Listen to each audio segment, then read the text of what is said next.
أعوذ بالله من الشيطان الرجيم. بسم الله الرحمن الرحيم. الحمد لله رب العالمين، والصلاة والسلام على أشرف الأنبياء والمرسلين سيدنا ومولانا محمد وعلى آله وصحبه أجمعين. قال رب اشرح لي صدري ويسر لي أمري واحلل عقدة من لساني يفقه قولي. سبحانك لا علم لنا إلا ما علمتنا إنك أنت العليم الحكيم. اللهم علمنا ما ينفعنا وانفعنا بما علمتنا وزدنا علما. اللهم أغننا بالعلم وزينا بالحلم وأكرمنا بالتقوى وجملنا بالعافية. اللهم اجعل قولي قولا مؤثرا في قلبي وقلوب الحاضرين والمستمعين. اللهم ذكرنا ما نسينا وعلمنا ما جهلنا. وصلى الله على سيدنا محمد وعلى آله وصحبه والحمد لله رب العالمين. Alhamdulillah, thumma alhamdulillah. Syukur pada Allah Subhanahu wa taala, pada malam ini Allah Subhanahu wa taala memberi dan mentakdirkan kita untuk kita bertemu pada kuliah bulanan kita, untuk kita sama-sama membicarakan mengenai dengan bab yang telah lepas, tajuk yang telah lepas, yang masih lagi terbaki dan tersidi untuk kita sambung pada malam ini.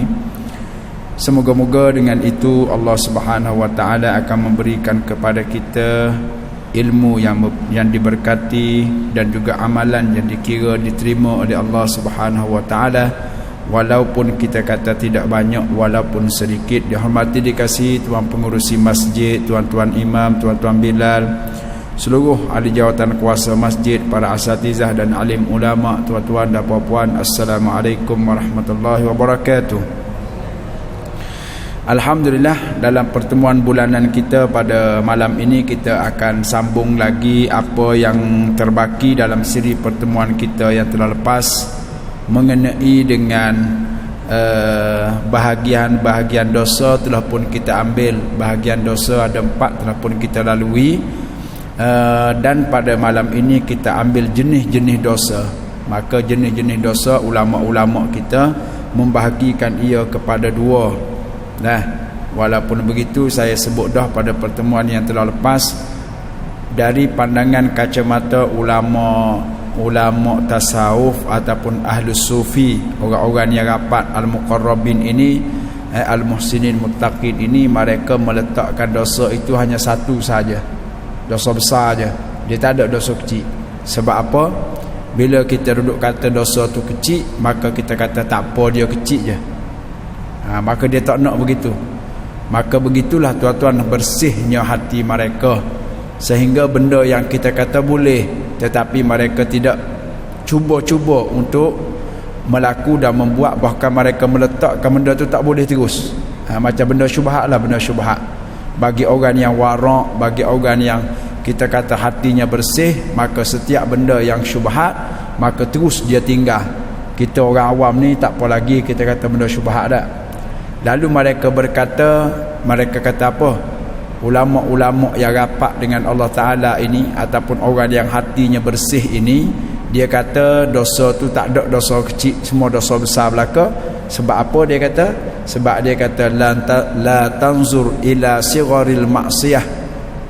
Jangan kamu tengok kepada kecilnya dosa yang kamu buat.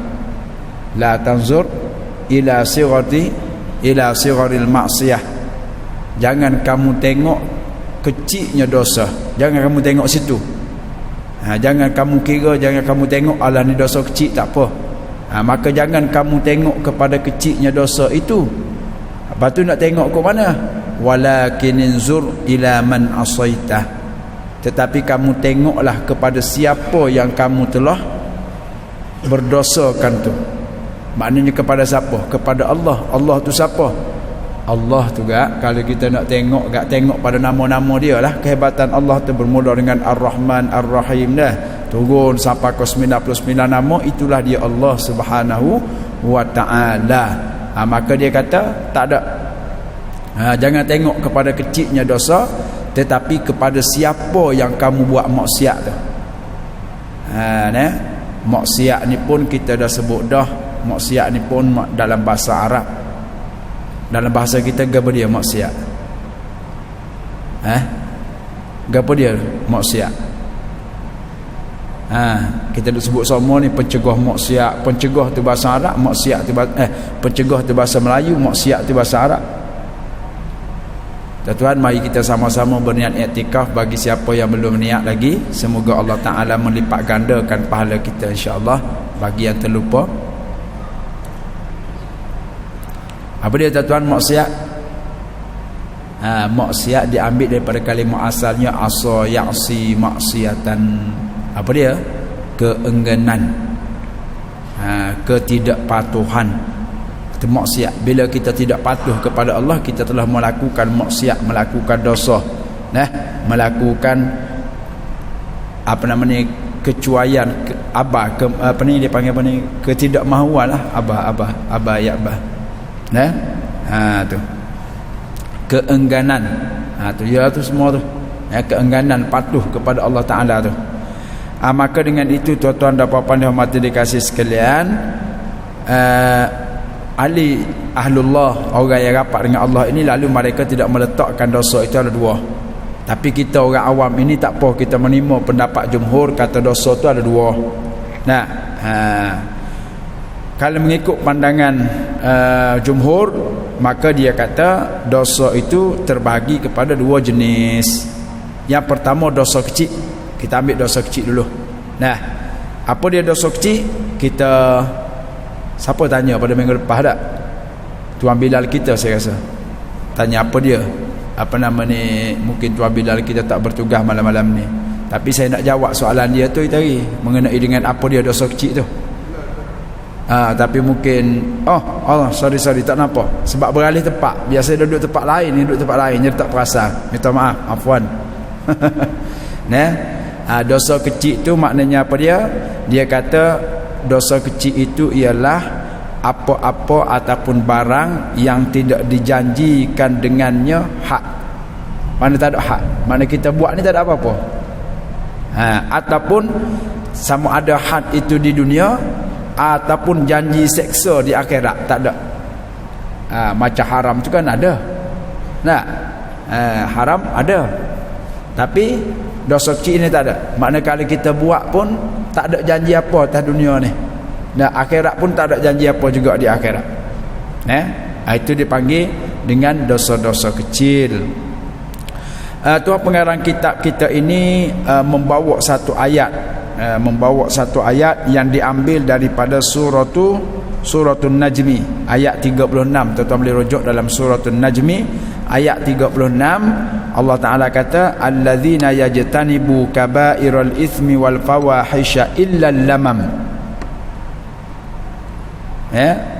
Allah Ta'ala kata alladzina yajtanibu kaba'iral ithmi wal fawahisha illa lamam. Apa maknanya tu?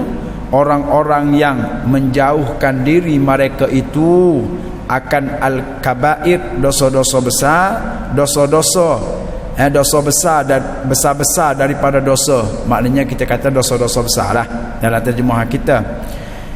Perkataan al-ithmi, kalau tuan-tuan ingat dalam pengajian kita yang telah lepas, al-ithm adalah salah satu daripada nama ataupun kalimah yang merujuk kepada makna dosa dalam bahasa Arab. Kita sebut dah dulu, dosa dalam bahasa Arab yang diguna dalam Al-Quran tak kurang daripada 8. Hak famousnya ialah zambun ataupun az-zambu, kemudian as-sayyi'ah, kemudian al-ithm. Maka di dalam ayat ini tuan-tuan boleh tengok bagaimana ejaan al-ithm dan bagaimana yang kita kata al-ithm ini membawa makna dosa dalam bahasa kita. Maka orang-orang yang menjauhkan akan diri mereka itu, menjauhkan diri mereka itu akan dosa-dosa besar, dosa-dosa yang besar, wal fawahish, dan juga benda-benda yang berkaitan dengan benda-benda yang tidak elok, benda-benda yang keji. Fawahish jamak daripada fahishah. Benda-benda yang keji, benda-benda yang tidak elok. Illa lamam, melainkan al-lamam. Melainkan al-lamam. Illa bermakna harful istisna yang membawa makna kecuali ataupun melainkan dalam bahasa kita. Melainkan al-lamam. Tuan-tuan dan puan, waktu saya belajar di luar negara dulu, saya masih ingat soalan yang diberikan oleh guru kita, guru kita lah, ketika belajar dahulu. Bila masuk periksa, dia dalam tajuk ini, dalam tajuk ataupun dalam tajuk mata pelajaran tafsir, maka dia bawa ayat inilah. Dia bawa ayat ini, lalu dia garis di bawah tu perkataan al-lamam. Maka dia kata, ma makna al-lamam? Apa makna al-lamam? Maka saya, sekadar saya ingat dan saya rasa betul dah, saya tak boleh jawab soalan ni. Saya kata, apa dia al-lamam ni? Dia al-lamam, orang yang menjauhkan diri mereka daripada perkara-perkara yang besar daripada dosa, maknanya dosa-dosa besar lah, dan juga perkara-perkara yang tidak elok, yang keji, fawahish, kemudian melainkan al-lamam. Saya kata, apa dia al-lamam? Tak boleh jawab, memang saya tak boleh jawab. Jadi saya jawab hari ni lah, malam ni lah saya jawab soalan tu. Mengambil pandangan ataupun yang terjemahkan oleh Ibnu Katsir, dia kata, qauluhu ta'ala alladzina yajtanibuna kaba'iral itsmi wal fawahisha illa al-lamam wa hadha al-istisna'u munqati'un li'anna al-lamam min sagha'iriz dzunub wa muhaqqaratil a'mal. Apa makna al-lamam? Al-lamam maknanya sagha'iriz dzunub, maknanya dosa-dosa kecil daripada dosa. Kalau kita nak terjemah dalam bahasa Arabnya, saghair jamak daripada saghir, kecil jamak dia, kemudian dosa, maknanya kecil dosa.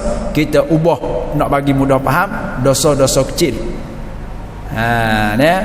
Wa muhaqqaratil a'mal, dan juga benda-benda yang kecil yang budak-budak kata kacang, remeh temeh dalam amalan. Walaupun begitu, ada Nabi sebut la tahqiranna minal ma'rufi syai'a, tu perkataan yang sama tu. La tahqiranna dia panggil dengan fi'il mudhari' yang didatangkan dengan nun taukid. Nun taukid makna apa? Jangan kamu, ataupun sesungguhnya jangan kamu mengkecil-kecilkan daripada kebajikan, walaupun kamu bertemu dengan saudara kamu itu biwajihin talikin, dengan wajah ataupun dengan muka yang senyum. Jangan kamu kecilkan. Alah, senyum je, tak ada apa pun, kecil senyum. Jangan kita mengkecilkan. Sebab apa? Takut-takut benda yang kecil itu kalau kita buat dengan sungguh hati ikhlas kepada Allah, boleh jadi dia besar. Boleh jadi dia besar. Ada benda yang besar-besar kita buat, tapi kerana hati kita tak comel, hati kita niat kut lain, hati kita tidak ikhlas, boleh jadi Tuhan perkecilkan dia. Itu jangan. Maka dia kata al-lamam ini ialah dosa-dosa kecil dan juga benda-benda yang ringan, benda-benda yang kecil daripada amalan-amalan. Itulah makna al-lamam. Maka terkeluar daripada ayat ini dosa-dosa kecil. Maka sebab itu dia kata mengikut pandangan jumhur ala ra'yil jumhur, mengikut pandangan ulamanya, kebanyakan ulamanya, bahawa dosa itu ada dua, kecil dan besar. Kecil dan besar berdasarkan kepada ayat tadi, daripada suratul Najmi. Kemudian Tuan Bilal kita bertanya pada pertemuan lepas, dia kata dosa kecil tu apa dia? Sebenarnya dalam kitab saya ni ada dah, cuma terlepas pandang. Sebab kita duduk tengok hak besar-besar saja kan, jadi hak kecil ni tak tengok. Duk bagi perhatian hak lain, maka kita tertinggal benda-benda ini. Maka kata Tuan pengarang kitab kita ini, dia kata wallamamu, adapun makna al-lamam yang disebut dalam ayat tadi, huwa madunal kaba'iri biqaulihin nabiy sallallahu alaihi wasallam, dia kata al-lamam itu adalah benda-benda yang luar daripada ataupun yang lain daripada dosa-dosa besar. Mana dosa kecil lah. Berdasarkan kepada sabda Nabi sallallahu alaihi wasallam, Nabi kata apa? Nabi kata innallaha kataba ala bani adama hazzahu minaz zina. Nabi kata sesungguhnya Allah Ta'ala telah menulis, yakni Allah Ta'ala telah menetap. Macam ni tak lama lagi ni kita akan masuk sekarang ni bulan Syaban, Rajab, Syaban, Ramadan. Nah, maka kita digalakkan berdoa itulah, Allahumma barik lana fi Rajabah wa Sya'bana wa ballighna Ramadan. Allahumma barik lana fi Rajabah wa Sya'bana wa ballighna Ramadan. Kita doa. Baik, dalam doa ini apa nama ni? Allah Taala sebut ayat yang mewajibkan kita puasa. Ayat yang mewajibkan kita puasa, hak sebagaimana kita tahu itulah. Nah, mana? Ya ayyuhallazina amanu kutiba alaikumusiyam. Saya naknya perkataan kutiba. Kenapa di sini dengan ditulis dengan katabah, di situ kutiba? Tuan-tuan, fi'il mudhari' dan fi'il madhi dia ada dua bina. Satu bina lil majhul dan satu lagi bina lil ma'ruf. Bina majhul ini ialah bina yang tidak tahu dia punya orang yang melakukannya. Orang yang melakukan perbuatan itu kita tidak tahu. Maka itu dipanggil dengan bina lil majhul. Satu lagi bina lil ma'ruf, maknanya kita tahu orang yang melakukannya itu. Apa dia? Payah tak nak faham tak? Saya ambil satu contoh sebab dengan contoh ini memudahkan kita faham. Contohnya kita kata apa? Air. Ali minum air. Siapa minum air? Siapa minum air? Ali. Maka dia itu kita tahu, orang yang minum itu kita tahu. Ali minum air. Baik, kalau kita kata air diminum, tahu tak siapa yang minum? Tak tahu tak? Tak tahu. Itu dipanggil bina majhul, bina ma'ruf. Maka kutiba itu bina majhul. Walaupun majhul, tetapi kita sudah tahu dah. Allah Ta'ala kata, wahai orang-orang yang beriman, ditulis ke atas kamu, maknanya ditetap, diwajib ke atas kamu itu berpuasa. Baik, siapa yang mewajibkan kita puasa? Allah Ta'ala.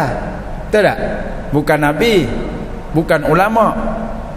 Bukan Allah Ta'ala. Kita sudah tahu, tetapi dia nak begitu. Allah Ta'ala tulis begitu, maka kita baca pun begitu.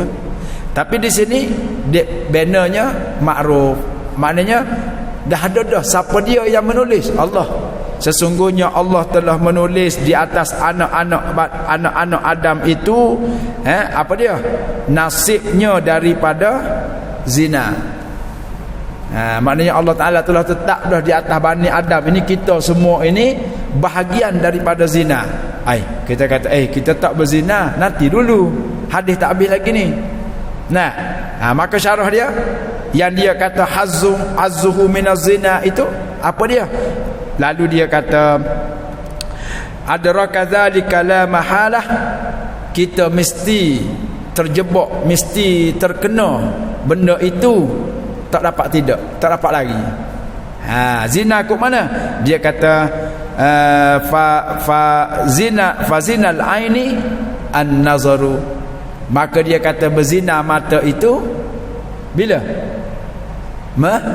Melihat. Kita melihat orang yang tak boleh kita lihat tu. Maka dia kata, Nabi kata, orang itu berzina mata. Berzina dalam mata dia. Sebab apa? Sebab dia lihat benda yang haram dia tengok, ataupun tak boleh dia tengok. Lalu mari hadis lain pula. Dia kata an-nazratul ula laka wathaniyatu alaika. Pandangan yang pertama itu adalah satu rahmat daripada Tuhan untuk kamu. Kita panggil cuci mata. Orang lain dipanggil istilah tak? Cuci mata dia tu. Maka kalau kita tengok yang mula-mula itu tak berdosa. Lalu setengah kita ni bila dia faham telajak, alim telajak, faham telajak, dia susah juga. Maka bila dia tengok sesuatu benda, dia kata jangan paling ikut lain. Kalau paling ikut lain, tengok balik dosa. Jadi kita tengok tu. Tak boleh gitu. Maksudnya tengok, lepas tu Allah eloklah. Lepas tu jangan pandai yang kedua pula. Tapi itulah tuan-tuan, syaitan ni syaitan tu syaitan lah, nafsu tu nafsu lah, hawa tu hawa lah. Dia membisik-bisikkan pula di telinga kita, di hati kita, kalau kamu tak tengok sekarang, kamu tak boleh tengok dah lepas pada ni, tak jumpa dah. Kita berkata ya juga dah. Tengok tu. Allahu Akbar. Itu Nabi kata zina mata dengan melihat. Wa zinal lisanu an-nutqu, dan berzinarnya lidah itu ialah dengan kata-kata. Sebab bermula daripada tengok, bermula daripada situ anggota-anggota lain memainkan peranan masing-masing. Mulut kata comel dia, omel, anak siapa otak pun mikir, siapa kenal budak ni siapa kenal ni nak cuba tanya siapa dia, duduk di mana, nama apa, ada nombor telefon, nombor WhatsApp ke apa benda. Tangan pun mula cari, kaki pun mula pergi berjalan. Tu semua bermula daripada tengok. Ada satu lagu lama, saya tak ingat dah nama penyanyi tu, saya tak ingat dah siapa dia, tapi perempuan kalau tak silap saya, dia kata bak mata lah. Bak mata lah. Bak mata, tapi saya tak ingat dah lirik lagu dia tu, saya tak ingat, tapi dia nyanyi bak mata lah. Matalah asalnya tu yang saya ingat, yang saya ingat dah. Saya ingat yang tu je. Apa benar sedap juga lagu dia tu, tapi yang saya ingatnya tu je, matalah asalnya. Tu dia sebut. Tu bahaya mata tuan-tuan. Kemudian pergi pada yang kedua, iaitu berzinanya lidah dengan cara an-nutq, bercakap. Bercakap.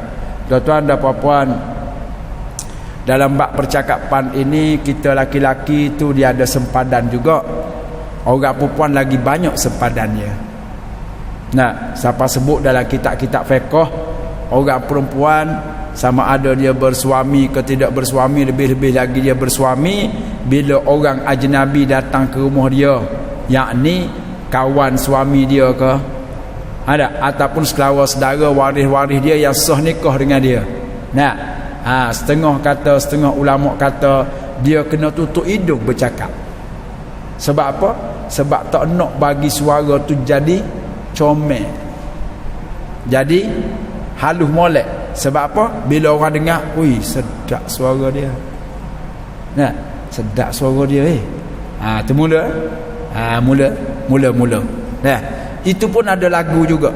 Ada lagu juga, tapi lagu-lagu lama. Ada hanyalah di radio. Tu lagu tu saya tak ingat lah. Tu yang saya ingat. Tu. Tu jangan main tuan. Suara ni jangan tuan-tuan. Jangan. Ada orang tu, orang ambil menatu dia tu sebab suara dia je, bukan sebab dia handsome mana. Dengan haji kita, handsome haji kita lagi, tapi suara dia tu menyebabkan patah bab suara. Tu jangan. Batu orang perempuan, tuan-tuan perempuan lah semua, bila orang yang kita tidak kenali, lebih-lebih lagi yang sah nikah dengan kita, bila mari ke rumah kita dan beri salam, kalau kita ada di dalam, kita tengok di luar, kita kenal ini bukan kawan kita, bukan saudara kita, bahkan orang yang sah nikah dengan kita, ulama-ulama fiqh kata kena tutup hidung. Ada setengah kata kena kekah ni. Jawab salam dia bagi tadi tu dekat kekah. Waalaikumsalam. Barulah kawan tu cakaplah, abang tak ada. Cakap balik awang tak ada. Derah dia balik dia takut hatu apa benda lah. Dia tak boleh kira takut orang pergi hatu apa. Tu ada kata kena kekah sini. Tu tuan-tuan perbahasan yang panjang dalam kitab fiqh. Saya hanya sebut sekali lalu sebab kita lalu, kebetulan kita lalu, apa yang sempat kita ambil lah. Jangan marah kepada saya, jangan caci, jangan maki hamun saya. Saya hanya menyampaikan saja. Kemudian yang seterusnya, wan nafsu tatamanna wa tashtahi. Wan nafsu Kita pun panggil nafsu juga dalam bahasa kita. Nafsu tak? Nafsu syahwat. Nafsu syahwat. Maka dua-dua itu bahasa Arab belaka. Nafsu bahasa Arab, syahwat bahasa Arab. Bahasa kita ke apa nafsu? Nafsu ke apa dia bahasa kita? Lebih kurang. Sudahlah tuan-tuan, kita duk bercakap lama dah ni. Allah ikut nafsu syahwat lah gitulah. Nak kita bercakap dah harian kita nak. Nafsu ikut nafsu syahwat. Macam tu lah jadinya. Macam tu lah nafsu syahwat. Baik, nafsu ke apa dia tuan-tuan? Nafsu ni kalau kita terjemah dengan makna lebih kurangnya keinginan lah tuan-tuan. Keinginan. Keinginan. Maka nafsu yakni keinginan, bercita-cita dan tashtahi ni makna kita kata berehi. Bahasa Arab kata tashtahi, istaha yashtahi. Kita kata berehi. Dekat-dekat dah tu dengan bahasa Arab tu. Tu maknanya nafsu kita ni bercita-cita dan juga berahi. Kalau pun panggil berahi dah. Berahi. Tu nafsu. Bila dia tengok sesuatu benda, maka dia ada dalam diri nafsu tadi tu rasa nak dan rasa ialah nak tu nak terak, nak jamuh, nak pegang, nak apa tu, maknanya di bawah pada nafsu belakalah.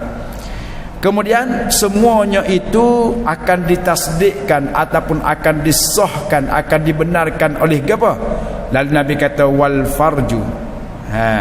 Wal farju ataupun wal farju yusaddiqu zalika kulluhu wa yukadzibuh, dan kemaluanlah yang akan membenarkan zina mata tadi, zina lidah tadi, zina nafsu tadi.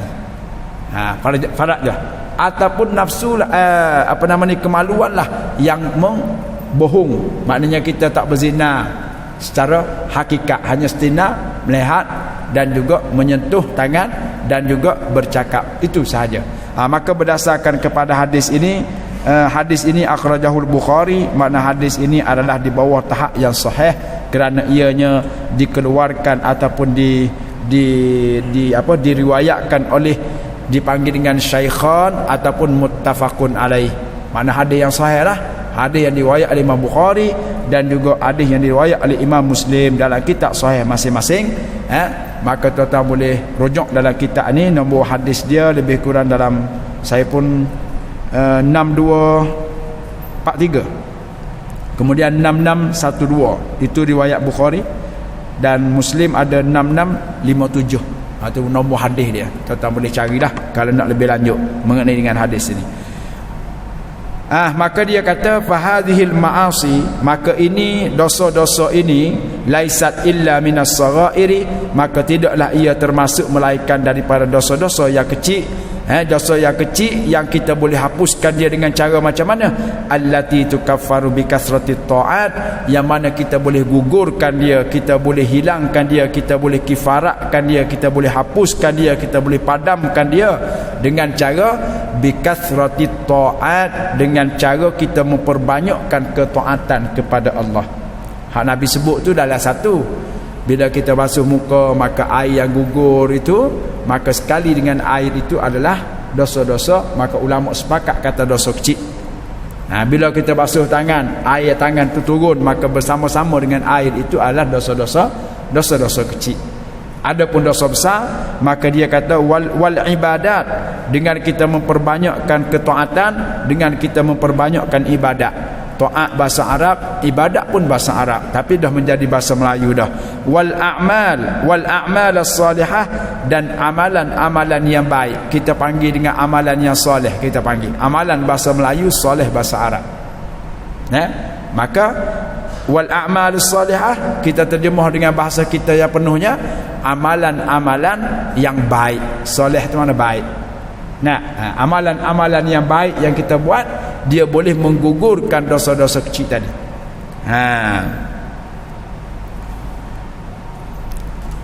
Itulah sebagai jawapan daripada Tuan Bilal kita. Maknanya dosa kecil itu apa dia? Di antaranya mata memandang, mulut bercakap, dan telinga mendengar, tangan menyentuh, selagi mana tidak berkaitan dengan haram. Kalau sekiranya berkaitan dengan haram, maka dosa kecil tadi boleh bertukar menjadi dosa besar. Gitu. Baik. Kemudian kita tengok sikit apakah sebab-sebab yang menyebabkan kita ini ataupun berlakunya dosa-dosa kecil. Walakinna qad takunu as-saghairu minal kaba'iri li asbabin minha. Afwan. Dia kata walaupun yang kita bahaskan ini dosa-dosa kecil, tapi dia kata terkadang boleh menjadi besar dosa kecil ini dengan sebab-sebab berikut ini. Saya ulang lagi sekali. Yang kita berbicarakan tadi adalah dosa-dosa kecil, tetapi walaupun dosa itu kecil, terkadang, mana tidak semua, terkadang dia akan menjadi dia akan menjadi besar dengan sebab-sebab tertentu. Apakah sebabnya? Dia bawa di sini ada 4 sebab. Ada 4 sebab. Yang pertama, sebab apa? Sebab dosa kecil boleh bertukar menjadi dosa besar. Sebab apa? Yang pertama, al-israru wal mudawamatu, iaitu berterusan. Al-israr makna berterusan, berkekalan, wal mudawamah sentiasa, berlazim. Kita panggil lazim berapa ni? Istiqamah apa semua tu lah. Tu makna kita buat dosa tu berpanjangan. Hari ni buat, esok buat, lusa buat, tulak buat, tulis buat, pagi buat, petang buat, malam buat, esok pula, lusa pula, minggu depan, bulan depan, tahun depan. Maka dia kata dosa-dosa kecil tadi akan bertukar menjadi besar dengan sebab apa? Sebab yang pertama kerana al-israr, berpanjangan kita buat, wal mudawamah sentiasa. Mana kita buat sokmo-sokmo. Tu. Kama qala Ibnu Abbas radhiyallahu taala anhuma, sebagaimana berkata oleh anak Abbas radhiyallahu Allah taala meredai mereka berdua ini. Kata Ibnu Abbas, dia kata apa? Walaupun ini bukan kata-kata Nabi, kita kena ingat tuan-tuan, kata-kata sahabat, begitu juga kata-kata ulama-ulama ini, mereka ada bersandarkan kepada hadis ataupun bersandarkan kepada Al-Quran. Maka dengan itu jangan kita tolak mentah-mentah. Kadang-kadang mereka itu campur di antara hadis dengan makna hadis yang pertama, makna hadis yang kedua, dia ambil satu kefahaman lalu dia royak, dia bagi tahu. Ataupun dia mengambil daripada Al-Quran ayat itu ayat, maka dia mengeluarkan sebagai pendapat dan kata-kata dia. Maka kita kena ingatlah, walaupun ini bukan kata-kata Nabi, kata-kata Ibnu Abbas, tetapi dia kata-katanya itu ada asalnya, ada pokoknya, ada asasnya. Jangan kita tolak mentah-mentah. Begitu juga dengan kata-kata ulama. Apa kata Ibnu Abbas? La saghirata ma'al istighfari wala saghirata ma'al israri. Di mana ni dia kata kalau tuan-tuan nak tengok kata-kata ini dengan lebih lanjut, dia kata bukalah nama kitab Al-Fathu li Ibn Hajar. Kitab Al-Fath li Ibn Hajar ada dalam kitab ni, diambil dari sini, dinakalkan di sini. Baik, apa maknanya tu? La saghirata, tidak ada dosa besar itu menjadi besar ma'al isghar, ma'al istighfar, sekiranya kita iringi bersama-sama dengan istighfar. Mana apa? Dosa besar tapi kita beristighfar selalu, maka dia kata dosa besar tu tak jadi besar. Dosa besar tak menjadi besar. Sebab apa? Sebab dia selalu mengiringi dosa yang dia buat itu dengan istighfar. Sebab itulah tuan-tuan dan puan, kalau kita duduk saja-saja, kita ucaplah apa benda yang kita nak ucap daripada istighfar, selawat, tasbih, tahlil, dan sebagainya. Saya teringat kata Syekh Abdul Qadir Al-Mandili dalam kitabnya Penawar Bagi Hati, yang membicarakan mengenai dengan lidah. Dia bicara mengenai tangan, kaki, perut, kemaluan, mata, telinga dia bicara, tapi mengenai dengan lidah. Dia kata sesiapa yang sudah tidak ada baginya lidah, maknanya lah matan dia boleh tengok dalam matan kitab Penawar Bagi Hati itulah. Dia kata siapa yang tidak ada lidah, bermakna dia telah luputlah banyak daripada perkara ibadat. Sebab apa? Sebab dia kata tangan dia boleh buat bekerja maksiat, kaki dan sebagainya ini bila kita kata kita duduk di tempat itu. Macam kita kata nak mencuri, tangan boleh ke nak mencuri kalau kita duduk atas kereta tabung duduk dalam masjid? Boleh nak mencuri? Tak boleh nak mencuri. Dia kena mari dekat sini, tengok merah tak ada, tengok orang tak ada, tengok siok tak ada. Barulah boleh dia nak ambil. Tangan, mata. Tapi mulut tuan duduk dekat sana pun dia boleh buat dosa. Betul tak? Orang sakit, tangan sakit, kaki sakit, maknanya orang tu tak boleh nak buat amal ibadat dah kalau tangan dia, kaki sakit. Tapi mulut dia boleh buat. Subhanallah, subhanallah bihamdihi, subhanallahil azim, subhanallah bihamdihi, la ilaha illallah, Allahumma salli ala sayyidina Muhammad wa ala ali sayyidina Muhammad. Subhanallah walhamdulillah wa la ilaha illallah wallahu akbar. Apa yang kita nak sebut boleh mulut sebut. Tu. Maka orang yang tidak ada lidah bermakna luputlah baginya itu banyak daripada kebajikan. Dan kata ulama kita, dia kata jangan kita lupa muqabil dia, maknanya yang berlawanan dengan dia. Yang berlawanan dengan dia. Kalau ada lidah itu boleh menjadikan banyak atau boleh menghasilkan banyak pahala, jangan lupa muqabil dia dengan adanya lidah itu juga boleh menjadikan banyaknya dosa. Kita tak ada gimana pun duduk cokoh, duduk atas katil, duduk di rumah, tapi mulut pupa, dosa tak? Dosa tak? Dosa. Tu Allahu akbar. Sebab tu tuan-tuan, bila kita tengoklah Allah Ta'ala berikan kepada akal alim ulama ini, ya Allah, Masya Allah, kita tak dapat fikir. Bila kita dengar dan kita baca, ya Allah, betul. Memang betul. Mulut ni memang bisa sungguh. Jadi betul dah ada orang kata mana-mana luka yang terkena dengan pisau dan parang boleh sembuh dengan cepat dan segera.